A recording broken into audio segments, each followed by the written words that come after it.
One disclaimer, this is more of a personal journey, it's not the work which I currently do at Geo at the moment.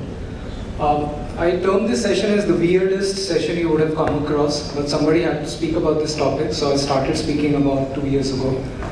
One thing for sure is either you love it or hate it, but that's something which I cannot control, and that's also the purpose of this session. This is the underground background story of the traveling of human emotions at a very scientific level. I have a lot of empirical data over there and evidences as well, and how it impacts your team, people like you and I, and how that emotions transfer to your product and services, whether a physical product or a digital product, doesn't matter, and how it eventually affects that so-called baby called as CX, we call as customer experience, right? So my apologies in advance if you are hurt on the way, but that's something for you to ponder over, whether some more research can be done or not. Firstly, big thanks to also, I think, a fantastic session. I really had a session like that which kept me awake after the lunchtime. Thank you so much. So, this is about the human emotions and the biases they create, and effectively about the 3 touch points of how they transfer, they travel, they affect your team and your product, and effectively your customer experience it generates. Right? Views are completely personal. This is my own personal journey over the last 20 years. We were questioning, why we are the way we are, and how it impacts our product and services. So the journey is fairly long. I'm trying to encapsulate that in 20 minutes flat. It's fairly difficult, but if you start today, it might take another 15 years for you to really explore the topic totally on your own. So there are 2 lenses fundamentally through which you can analyze it. One we call this prejudice, another is skeptical. There are 2 types of prejudice. One we call is when you totally know that this is all crap. I mean, something like this doesn't exist. Other is a quadrant or a knowledge area which leads to wisdom. And on the right is another kind of prejudice where yes, something like this does exist and I knew about it. Of course, today, you will gain some kind of scientific evidence for a subject, as esoteric and as metaphysical as this, right? So what you learn in this, can emotions travel? Can emotions be codified? Can you test it yourself? And eventually, in the end, how does it impact my team? This is the 4 basic construct of the entire program. I'm missing a collar mic because I kind of travel, but you don't have to give it to me, it's fine. Okay? Because in between I may have to see some of the slides.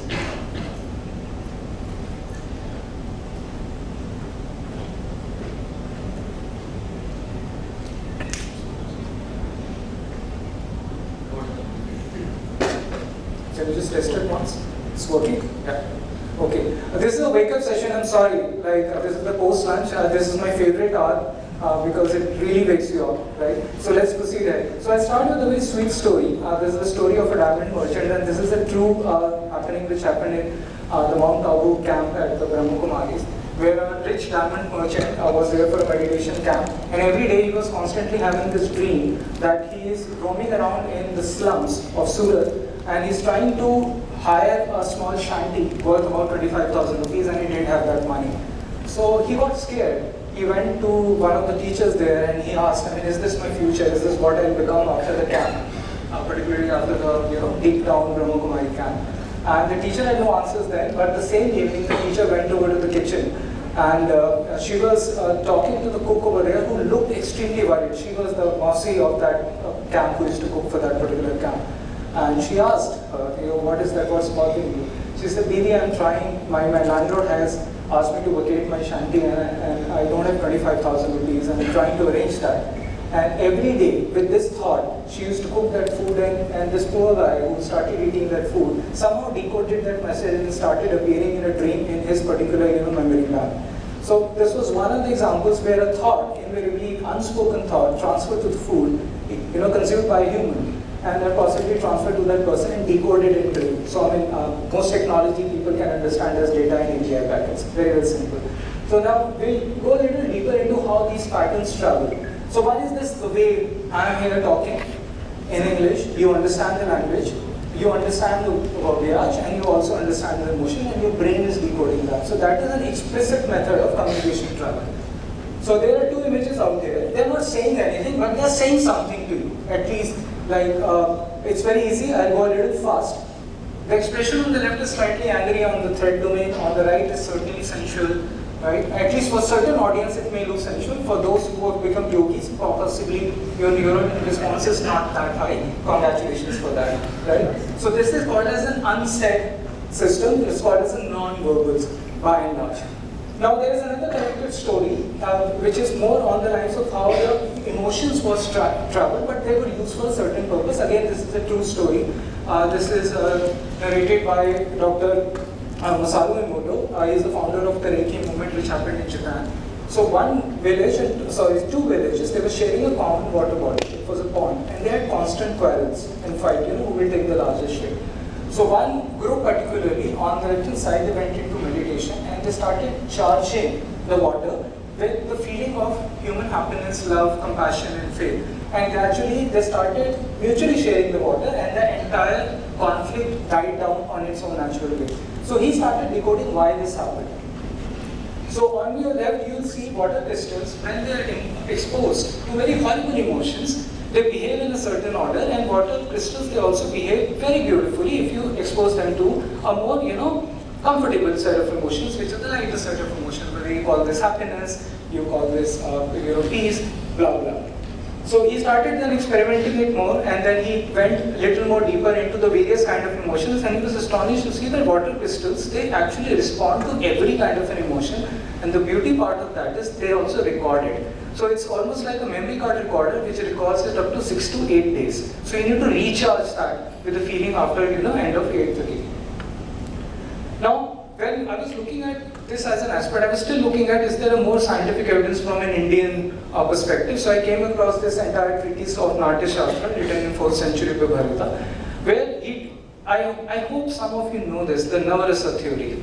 Right? This is what it is, where the feelings which are supposedly on the harder side, they are on the left hand side. Right? They are all codified in dark colors, and the feelings which are on the lighter side, they are codified as the light colors.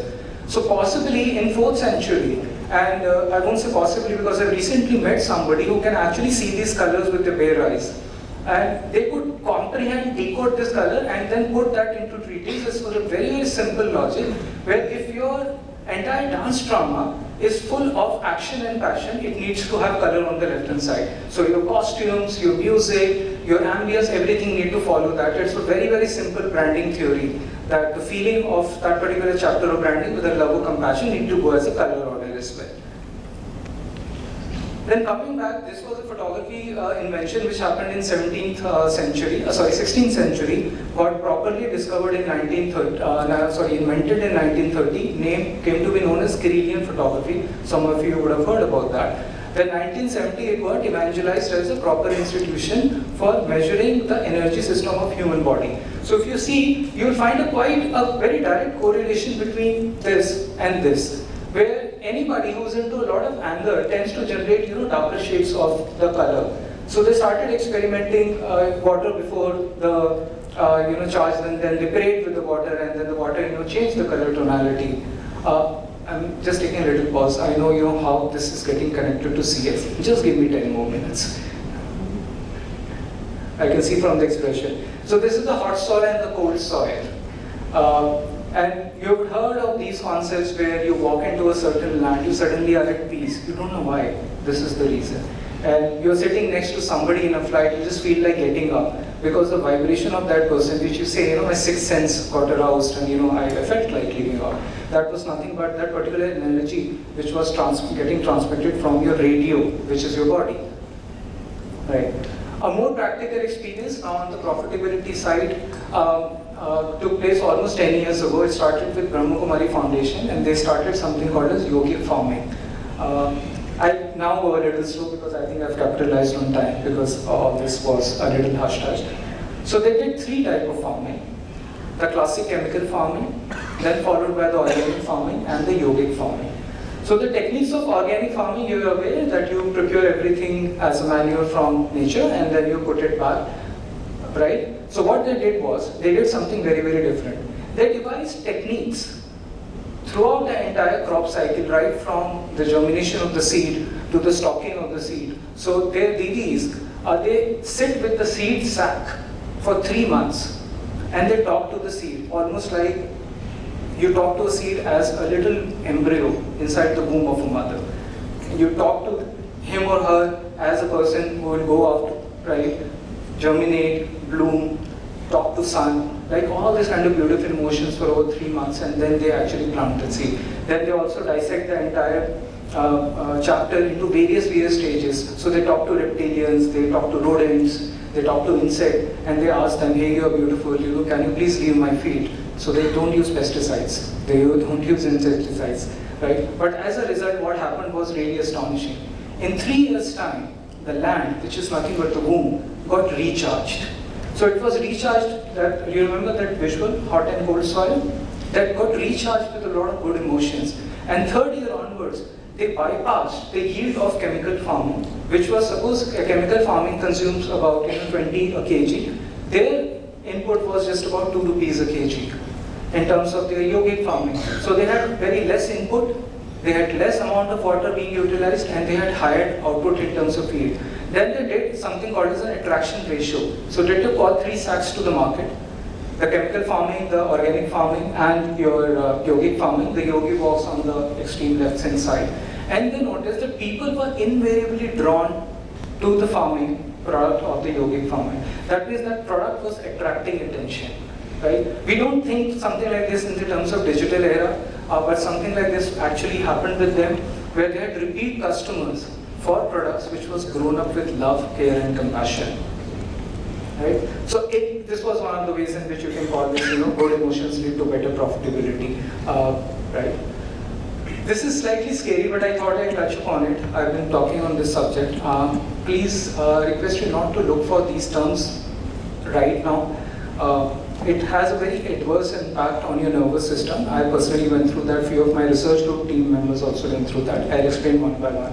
Cyanoids are something in which your nervous system electrical impulse is taken from me and transferred to another person wirelessly or through a wired mechanism. So if I'm raising my hand and if I have my transmitter fitted to all of you, whether you like it or not, all of you will also raise your hand like this. These are cyanoids. Synesthesia, in which the input to one sense, suppose you want to taste a chicken burger, right? But you actually don't want to taste a chicken burger. So I'll play a music in which one sense organ will comprehend and transmit the taste to the other sense organ. So I hear a music, but I'll taste a chicken burger. That is synesthesia. Mind control methods and silent sound spectrum are pretty much the same area, including V2K. They travel on high wave frequency. They are effectively the bio-war weapons. Mainly got researched in the US and the Europe. Effectively, there's a very simple logic. Instead of fighting, can you give somebody wavelengths of depression such that they themselves give up their arms? And this has been tested very successfully. It's almost like I'll release this wave out here, and you suddenly start feeling that you don't like this place, you don't want to even stay in India, and all of you will see, feeling the same. This is slightly scary, but don't please look up for this directly online. They come from very, very dark channels, and they will have adverse effect on you without you knowing about it. Okay? Now, why do we need to really think about these emotions? So you will remember partly the water theory, that water stores emotion. This is the reason. We are 68% to about 72% water. Whatever we interact with, seen, unseen, it gets recorded in our system, in blood, tissues, everything. And then the brain has a capacity, the subconscious brain has a capacity to decode that. Conscious brain doesn't have that. Right? So just to experiment on that part, that how fast we are in terms of our subconscious one, I'll just run a very small test. I see a lot of serious faces. You'll have some happy news in the end as well. Don't worry about it, right? So let's do I'll expose you to a small image. I don't know if it's working. Just for a few seconds, 1 or 2 seconds, right? And then we'll just ponder over it. I know this is a very different session. I see a lot of serious faces. Just relax for a while, right? I'll show you just for quick 2 seconds, then I'll pause. And then we'll just have a 2-minute, I think, just a mull over on that. Okay? All game for that? Yes? Fantastic.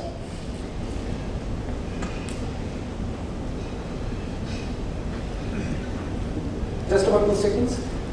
Anybody can describe? Okay, I'll start asking questions. Was it a car or a bike visual? Bike visual.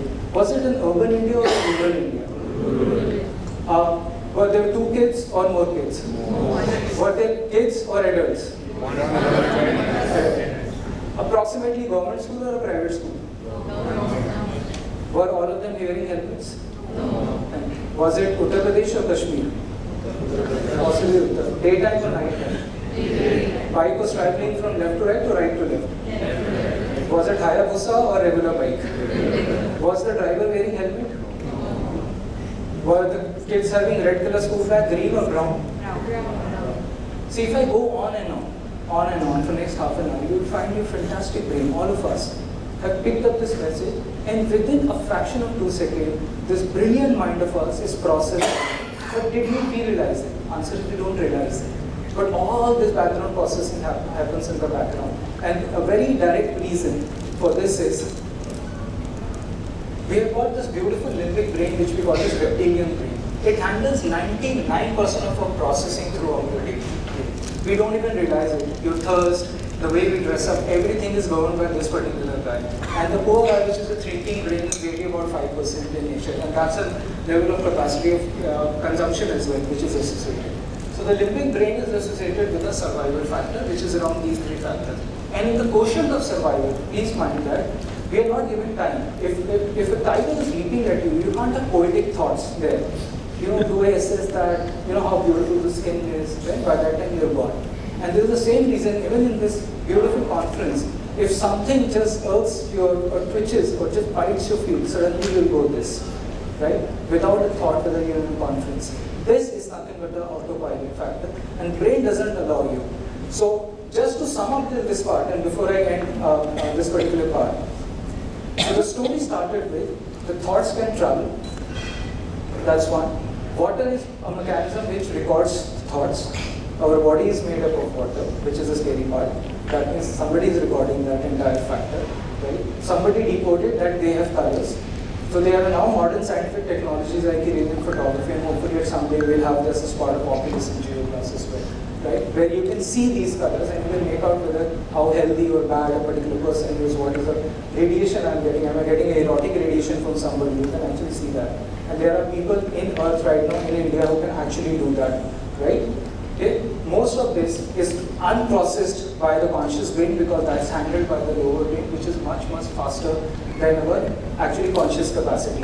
And we just get a result out of that, right?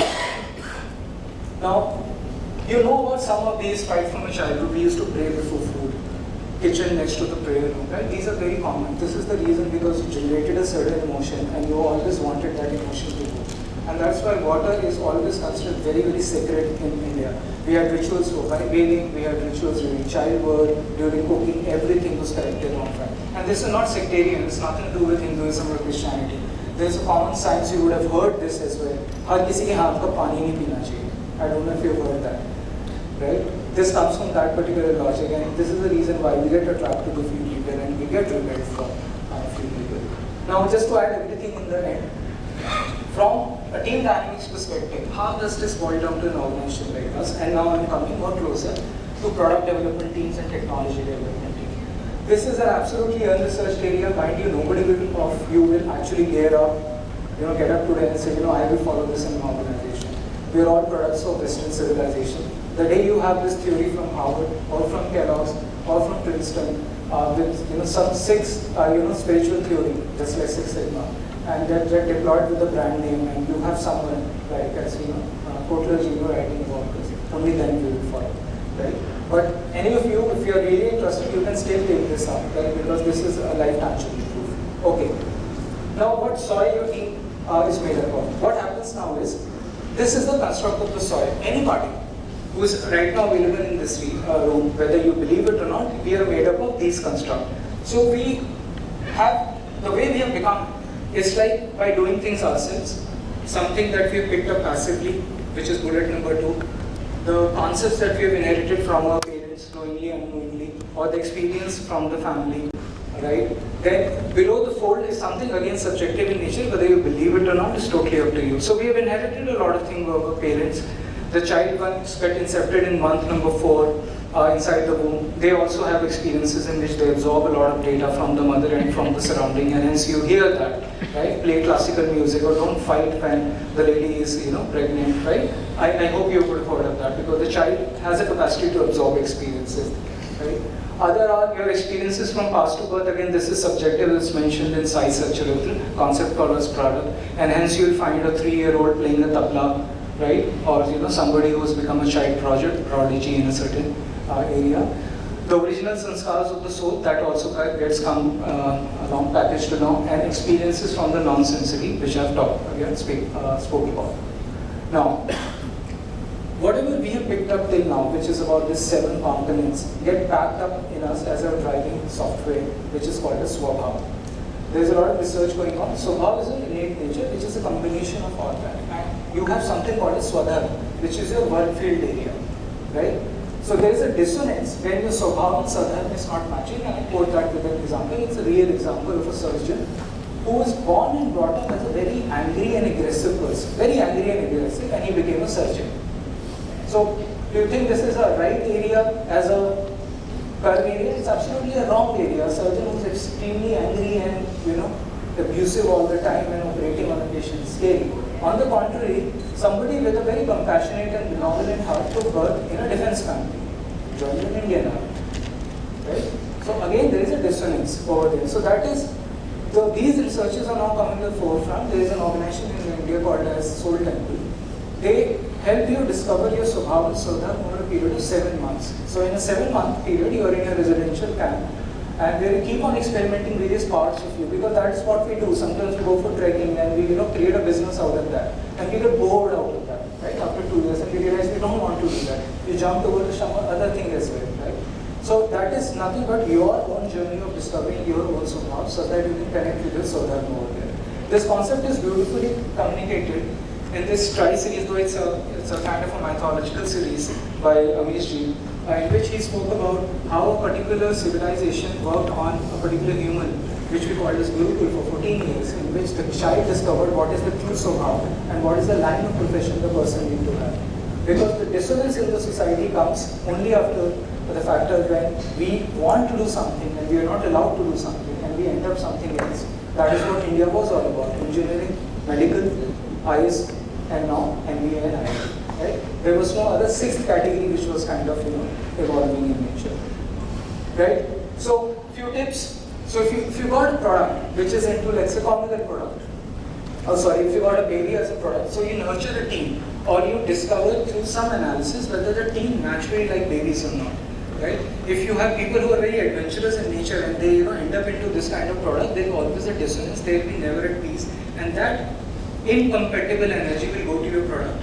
The sales will be down. You will try and push up and bother your marketing team for beautiful campaigns, right? Your starts will be out of order, and eventually nobody will blame the product team, right? And few organizations have started discovering. I am sure you heard of this. How it started with IQ. They moved over to EQ. You heard of this word, emotional quotient. Now they are moving over to SQ, which is spiritual quotient. That is nothing but alignment of your Swabhav and Sadharma. We gave that actually, but unfortunately someone else is, kind of creating a theory on that. It's totally up to you whether you want to identify that aspect in your team and then plug the right people at the right spot, and you don't have to then bother about your sales, right? So I'll end with this. Thank you so much.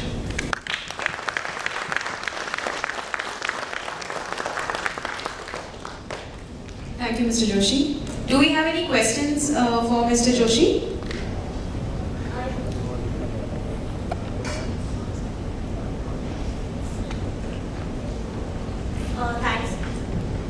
Thanks, Vijay, for the interesting session. A very different topic covered, unlike the usual sessions we have, and I can totally relate it because even I'm a Brahma Kumari follower.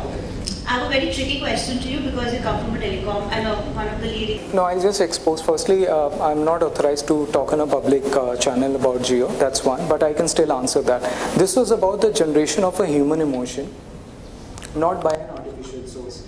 So what this session touches upon, that we capture this emotion unknowingly through natural elements like soil, water and air. Right? And when we ourselves generate this and hand over something, suppose you create a digital product and your entire team is really upset about it. Let's say it should be a 3-month project, but somebody like a boss came and said it has to be done in 1 month. I'm sure you're aware of this agitation we have when we go on weekends, right? when we create product and services, right, with that heavy emotion, whether it's a technology product or a physical product or even a fabric, right, that goes into that product and it stays for many, many days. In few cases, inanimate objects like fabric, that emotion stays on for many, many days. So if you cook up with a very, very hard feeling, right, that will go. So I can't comment on 5G, but yes, there is a technology which is clearly available. I'm just hoping at some day and time, we'll have that as available as a channel switch in one of the glasses that we wear. That will immensely help us. It will help us to track our kids, what environment you are looking at, the fruit and vegetables that you're buying, that has come with a very nasty cycle, or that is, a good looking cycle, right? It will just scan and inform you it's a healthy looking product, that's it, right? So it's nothing to do with telecom assets. This is fundamentally the transfer of emotion, packaging of emotion, and then consumption of emotion. I'm really sorry, like I want to apologize. It's a very, very different topic. Doesn't look good. I should have been in either, some kind of a cleric government to do that. But I immediately find that when you nurture your team with a lot of love, compassion, you just don't know what your product is a big success. And that was happens with most of the startups, right?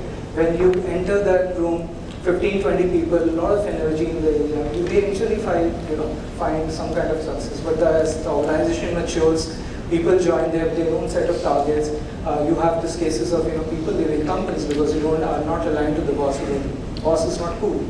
That exactly is that horrible energy getting out. Shall we close it? We have one question. It's quite strange that you had to start off saying that it's an esoteric topic, and you also had to say sorry and all that. But I think all these have come about with years and years of research and whatever. How do you think this can really be mainstreamed into product development in today's corporate world? Only two dimensions. If there is somebody in a startup world who's starting and poised to become a unicorn, has got a meditation background, and somebody who has gone through some of these as part of the childhood upbringing, they will experiment that. And we do have these cases appearing in Uttarakhand where the day starts with meditation. You do, and even the Chinese, they do a lot of exercise. But what they exactly do is they break away that energy cycle, because once you are traveling, like the Raymond example, you had a bad cab episode. That energy travels with you. Somebody mistreated you, right? And then eventually you go and transfer that to somebody. So you come, all of you come on the floor, you meditate, you do exercises, you break that energy pattern, your neurons started firing, and then eventually you capture that with a radiation camera, which is the Kirlian photography, put that on statistics, see what is your customer satisfaction score on that particular day, and then on that day in terms of sales and revenue. It's a very, very simple cycle. Just go and download the paper on yogic farming, which speaks about how that energy got transferred and how it is helping them to reap better benefits. But as I said, the day you have let's say a document coming from Harvard, and then firstly the Google and the Amazons follow that, it becomes a principle called the sixth, spiritual hat principle, right? And then you all go and get trained in that at IIMs, only then you will start following that. That's a hard part. Mr. Joshi, firstly, powerful session. Yeah. Sorry, I can't see you. Okay. I understand. Yeah. So, congratulations. I think this was a powerful session. I think the last two sessions have been fantastic. Now I know why my wife keeps talking to the plants and I keep talking to my car. But my car keeps doing better. With the number of years it's been with me. Well, it's old now. It's time to change. Coming back to, I think, just to answer the gentleman's question. I've been in marketing for like 16, 17 years. We design logos with specific colors. There are brand tonalities, great agencies, people who design those creatives, they know that. They know the kind of tonality each brand has to have. Hence you have McDonald's, which is a kid brand with a yellow color, KFC, which is a non-vegetarian brand with a red color but with a subtle white to it. There are health brands with purple and the whole color thing. I can go on and on, but some of these things, I understand that it's difficult to grasp, but in the last 16, 17 years, I've personally studied some of these subjects when it comes to creativity. But the question is, you said that people are born with operating systems, and I have my product team right here. I don't know what's their background, I don't know my background and all of that. But can this operating system change over time? Yes. Is it possible? It can be. I need a separate session honestly for that.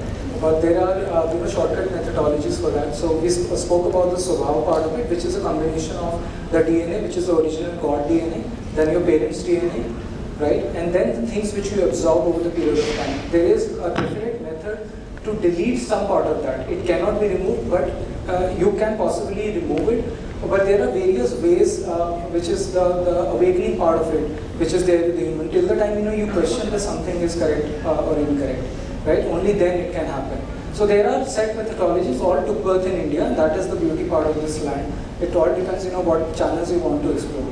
Now the other part of branding, color part is just one part of the theory. The interesting part is, suppose you have a product which is like a deodorant, and you have people who are deep meditators working in that factory. I doubt it will really work, because the pitch, underlying pitch of deodorants is sexuality. Unless you want to change the pitch, which is the fragrance, which is again a godly fragrance. There are ways to actually do that, but unfortunately every time we have this, two demarcations happening, a good man and a sexual man. And most of these products move on to the other part of it. But just check your team soil, particularly teams who have very high interaction touch points. They need to be very cognizant of whom you're hiring and what is the line of product. Clear products like adventure products or like bathing towels, kids product, they have to be very, very conscious who are the people who are there in the entire supply chain. If possible, get hold of one of this Korean photography. It's available with Reiki Healing Foundation in Delhi. If you want to search for that, they can even let out that camera. They have their own patent on that. Just deploy that and check the energy every 10 or 15 days and recharge that. That's what you want to do. I think I can go on and on, answer my favorite topics, but I think we'll end.